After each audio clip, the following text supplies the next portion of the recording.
কিন্তু দেখো, বিয়ের পর 2 বছর জামাই ষষ্ঠী কেটে গেল, ওরা এখনো তোমাকে ডাকলো না। আরে পাগলি, তুমি এত ভেবো না।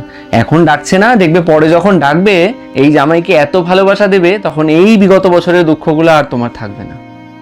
আজকে একটু ইলিশ মাছ আনবে গো? হ্যাঁ আনবো। কেন, তোমার ইলিশ খেতে ইচ্ছে করছে? আরে না, খেতে না, আমার খাওয়াতে ইচ্ছে করছে। ওই জামাই ষষ্ঠীর দিন মা না দিদি জামাইবাবুর জন্য ইলিশ মাছ রান্না করবে। মা যেভাবে বানাতো আমি ওই রেসিপিটাই আজকে তোমাকে বানিয়ে খাওয়াবো। পরে যখন তুমি মার হাতে খাবে তখন কিন্তু তোমায় বলতে হবে যে কেমন হয়েছিল, আমি পেরেছিলাম কিনা মায়ের মতো করে। বেশ, সে না হয় বলবো। আচ্ছা, এখন বাজারের ব্যাগটা দাও। কিন্তু আমি তো একটা জিনিস নিয়ে চাপে আছি, তোমার বাবার মতো বেছে বাজার থেকে বেস্ট ইলিশটা আনতে পারবো তো?